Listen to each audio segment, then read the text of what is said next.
저출산 대책 마련 요구라는 게 있어요. 근데 형님들한테는 해당이 안 된다라고 하면 좀 너무 섣부른 거고 해당이 될 수도 있지만 굉장히 희박한 멀다. 확률로 네. 예. 그래서 거의 대부분이 이제 20대 30대 예. 그리고 40대 한 중반 정도까지 해당되는 그런 내용이다.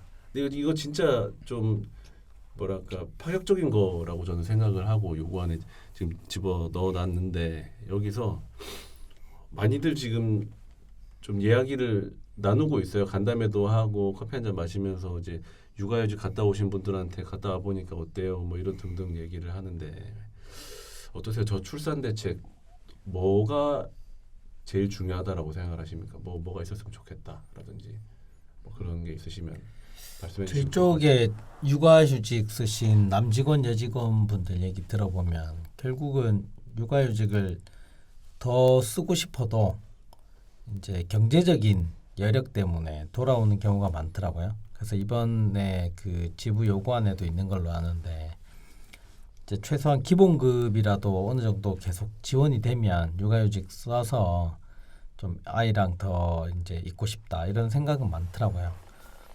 그래서 이거를 좀 알아줬으면 좋겠는데 저희 지금 교섭에 임하는 뭐 회사 쪽 담당자들도 실무진이야 그렇지 않겠지만 이제 과거에 우리 또 한국 육아 문화 자체가 이제 아빠들이 육아에 많이 참여하지 않은 형태로 저는 알고 있는데 이거를 이해를 할 수 있을까 참 그런 좀 섣부른 좀 불편함이 있고 하여튼 좀 돈이 지원돼야 육아휴직을 쓸 수 있는 환경은 마련된다.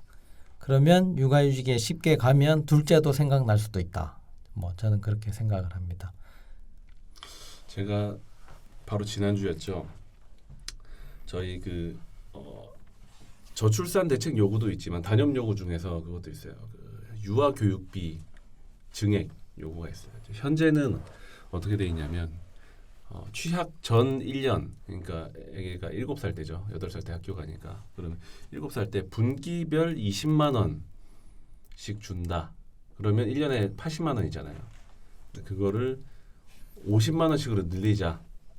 그러니까 7살 때 80만 원 주던 거를 200만 원 늘리자라는 요구를 가지고 그러니까 회사에서 또 이제 안 되는 이야기를 많이 말씀을 하셨어요. 그 과정에서 아까 말씀하신 대로 뭐 우리의 복지가 뭐 적은 수준이 아니고요. 뭐 이러면 이제 또 화나시잖아요. 그러면 또 근데 제가 거기서 나름 작심하고 파격적인 발언을 한 게 있는데 우리 먼 회사도 아니고 똑같이 현대라는 이름을 쓰는 HD 현대라고 있어요.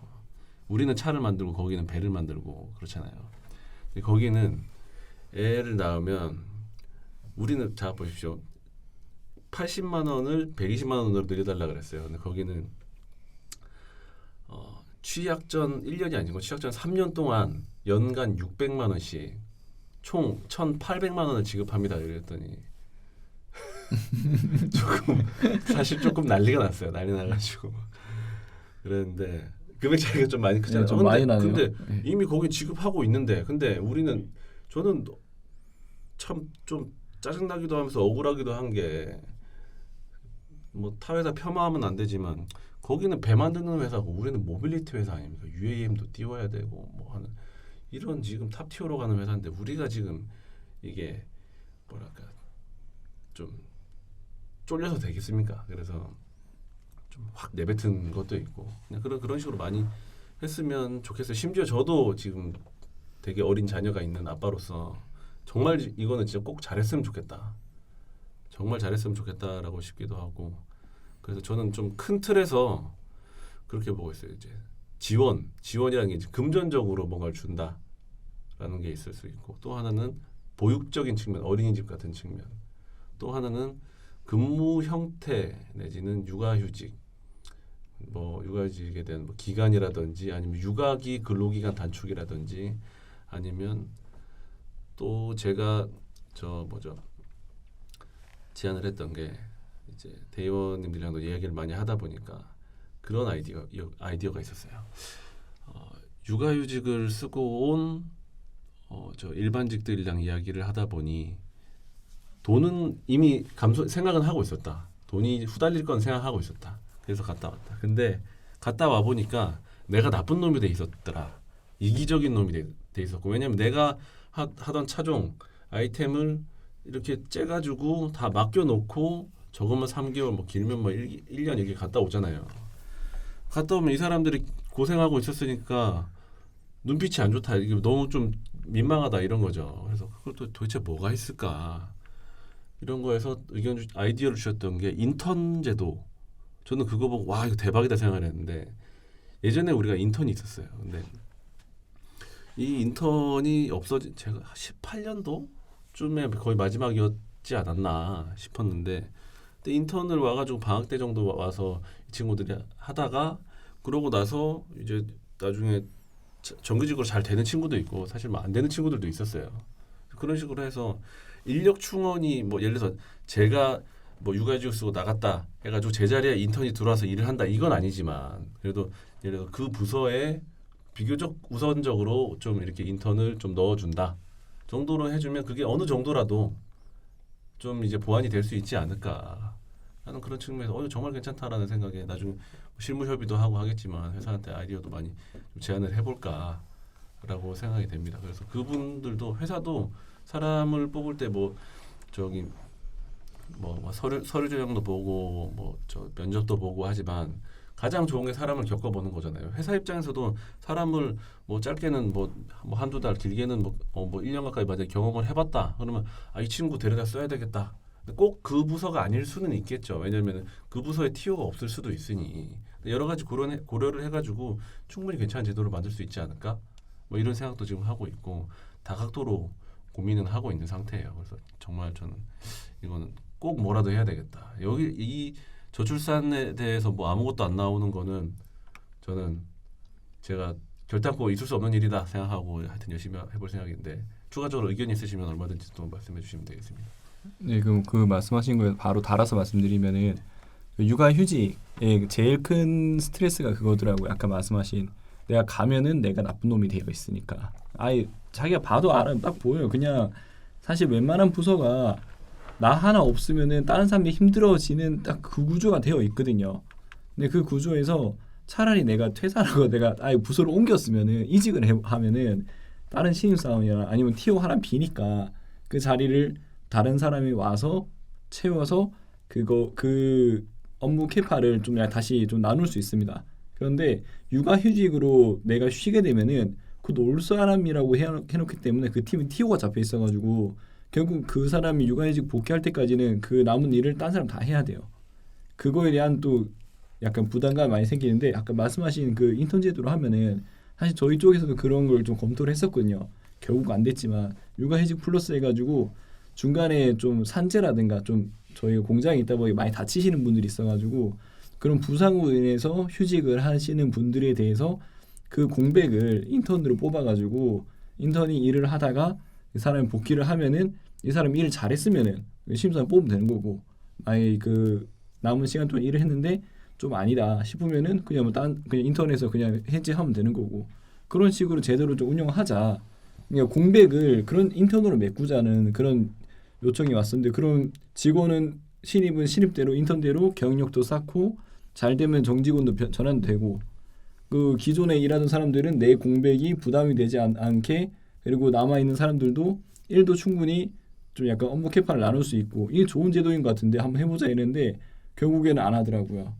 이게 아까 말씀하신 건 좀 공감이 가가지고 좀 그 약간 쉬는 사람이 부담 없도록 그 다음에 남겨지는 사람들이 좀 고통이 없도록 이런 제도를 뭐 인턴이 아니더라도 다른 걸 좀 만들어야지 좀 회사 내에서 좀 유동적으로 유연하게 업무를 HR을 좀 이용할 수 있는 거 아닌가 뭐 그런 생각이 듭니다. 예. 물론 저출산 관련된 게 이제 여성에만 국한된 건 아니지만 여성 실장님도 그런 말씀 많이 하셨어요. 여성 간담회를 하면 일반직 이제 그 여성 이제 특히나 아기 낳고 온 이제 그런 조합원들이 그런 얘기를 많이 하더라. 그래서 그러면 이걸 어떻게 해결할 수 있는 방법이 없겠냐. 그래서 저도 알고 있는데 솔직히 답이 없어요 실장님 얘기거든요. 근데 그 답이라고 할 수 있는 게 저는 그건 것 같아요. 그래서 이거는 굉장히 좋은 아이디어다라고 생각이 되고 물론 100%는 안 되겠죠. 100% 안 돼도 충분히 도움이 될 수 있는 부분 중에 하나다. 생각이 되고 어린이집 같은 거는 저는 불만도 엄청 많으실 것 같은데. 아, 그거에 대해서 또 얘기하면은 뭐 저는 이미 다 지났고 뭐 하지만 지금은 좀 괜찮아진 것 같다라는 얘기는 들었는데 저도 그 지금을 뭐 어린이집 보내는 사람이 아니니까 또 확인해봐야겠지만 저 때만 하더라도 저 때만 뭐 한 4, 5년 전이죠. 그때는 저희 회사 그 울산 공장에 있는 어린이집은 남자 직원이 이용할 수 있는 곳이 아니었어요.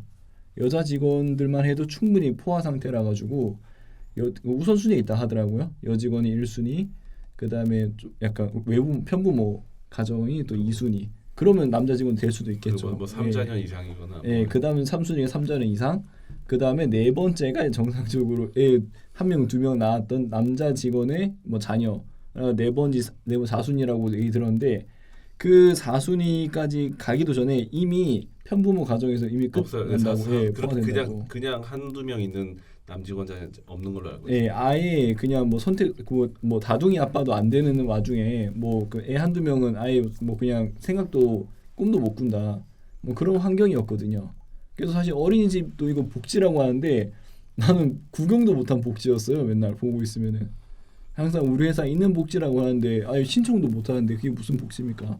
우리 저 회사 앞에 있는 1차 협력사인 서연이와도 모든 전 직원이 어린이집을 이용을 할 수 있거든요. 참 대기업 맞는지 의문스럽습니다. 그 남양연구소 앞에 그 화성경찰서 있거든요. 네. 거기 안에 으리으리한 건물이 있는데 그게 화성경찰서 어린이집이더라고요. 와. 좀 부럽습니다. 네. 그러니까 애초에 경영진들이 우리 회사 다니는 여직원들 몇 명 안 되는 여직원들만 어린이집 이용하면 되겠지라는 그 안일한 생각이 몇십 년 이어져 오면서 아마 현재까지 이렇게 흘러온 것 같은데 진작에 어린이집도 사실 신축하고 어린이집뿐만이 아니고 저는 그 안타까운 게 유치원이 없어요. 직장 유치원이 저희는 없는 상태잖아요. 사실 그 만 4세, 만 5세가 되면 유치원 가서 이제 교육청 산하에 이제 정상적인 교육을 받을 의무가 어느 정도 있다고 생각을 하는데 이제 아무래도 직장 어린이집이 좀 더 이제 출퇴근하기에 용이하다 보니까 울며 겨자 먹기로 부모들이 어린이집에 계속 만 5세 이상도 지금 두고 있는 실정이거든요. 그래서 사실 좀 더 크게는 유치원까지 좀 만들어서 하는 게 진짜 뭐 이 저출산 대책이라 볼 수 있지 않나 생각합니다. 초중고는 필요 없겠죠. 네. 그건 이제 알아서 해야죠. 근데 참 보면 저도 이래저래 많이 고민을 하다 보니까 조만간에 그 저출산 관련해서 간담회를 한번 해볼까라고도 지금 생각은 하고 있어요. 여성 실장님이랑 오늘도 이야기를 했었는데 그런 거에서 실제적으로 뭐 여성 간담회를 한다고 저도 그러면 여성에 대한 안건들인데 저출산 딱 요거에만 국한돼가지고 이야기를 해봅시다라고 조합원들 모아가지고 좀 이야기를 해볼 생각이고 그리고 저 또한 지금 한 아이의 아빠로서 이제 제가 와이프한테도 이제 조리원 동기 조동이라고 하죠. 조동들한테 한 물어봐라.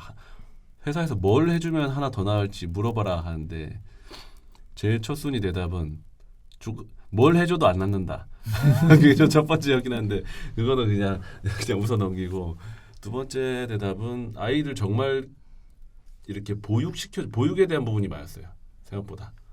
그렇기 때문에 예를 들면 금전적으로 힘든 거는 근데 그거는 아까 얘기했듯이 돈은 많으면 많을수록 좋은 거고 그리고 그거는 다른 뭐 논란의 여지 자체가 없는 건데 보육은 저한테 만약에 저도 근데 진짜 고민이거든요. 하나를 더 낳을지 지금 애가 한 명인데 하나를 더 낳을지 말지를 고민하고 있는데 뭘 해주면 더 나을래라고 저한테 물어보면 저는 장모님이 우리 집에 와 계시면 한 명 더 나올 수 있을 것 같아요. 저도 똑같은 생각이 있었는데 지금 얘기 안 꺼낸 거였거든요. 이거 우리 와이프가 듣지는 않겠지만 들을 수도 있나? 모르겠는데 하여튼 장모님이 와 계시면 애를 봐주시잖아요. 그러니까 그게 뭔 말이냐면 보육에 대한 문제예요. 그러니까 경제적인 거는 여튼 뭐 소고기 안 먹고 대패 삼겹살 먹고 해가지고 애 키우면 되겠지 어떻게든 크겠지 약간 그런 생각은 좀 있어도 봐주는 게 이게 특히나 저희 집 같은 경우에는 어른들이 다 좀 멀리 계시다 보니까 와이프 혼자 애 둘이면은 저 출근하고 나면 감당이 안 될 거 아니에요. 그래서 이게 뭐랄까 좀 보육적인 거를 근데 또 이게 타기업에 대해서 또 얘기를 안 할 수 없네. 또 그놈의 회사가 또 얘기가 나오는데 HD 현대라고 거기는 그런 홍보를 엄청 많이 하더라고요. 근데 거기는 판교에다가 어린이집을 지었는데 애들이 한 300여 명 들어갈 수 있는 규모로 짓고 그 다음에 거기에 제가 그걸 와이프한테 보여주고 그 또 애기 엄마들한테 좀 몇 명 보여줬어요. 이런 여기는 현대중공업 이쪽 회사는 이런 게 있다는데 여기서 이게 좋은 거 같냐 물어보니까 좋은 거 같다. 근데 뭐가 좋은 거 같냐? 그냥 어린이집이 누구나 다 이용할 수 있어서 좋은 그게 아니고 친환경 식단에다가 그리고 선생님 수를 엄청 많이 했고 그리고 보건 선생님도 있고 그리고 원어민 선생님도 있고 그러니까 영어 원어민 선생님 이런 거 등등이 다 갖춰져 있으면 와 이건 진짜 좋은 것 같다. 근데 우리는 지금 여기까지 가지도 못했어요. 이미 우리 남직원이라서 일단 이거부터 안 되고 있는 상황이니까 갈 길이 너무나도 멀고 그래서 정말 이상적인 거라면 전 직원이 다 되고 거기도 누구나 다 이용할 수 있다 하더라고요. 근데 거기다가 진짜 요새 애들 밥 가지고 장난치는 경우도 많잖아요. 진짜 그거 진짜 나쁜 사람들인데 애들 밥도 친환경 식단으로 해서 잘 영양을 잘 꾸려가지고 만들어주고 그리고 요새 영유라고 하죠. 영유가 저는 그렇게 비싼 줄 몰랐는데 뭐 한 200~300만 원 한다 하더라고요. 저는 그 분기에 그 정도 돈 줄 알았어요. 근데 월에 200~300만 원 한대요. 영유가. 내 월급 지금 내 기본급이 지금 300 될똥 말똥한데 애 영유를 200~300을 보낸다고? 이거는 이제 진짜 돈 많은 사람들만 할 수 있는 거잖아요. 근데 원어민 선생님도 있고 뭐 이런 경우가 된다면 정말 좋은 거지 않을까. 그리고 그러니까 애를 닭장처럼 막 때려 넣는 게 아니고 선생님 수도 많게 이렇게 하고 그리고 또 중요한 게 뭐 엄마가 됐든 아빠가 됐든 야근을 할 수 있잖아요.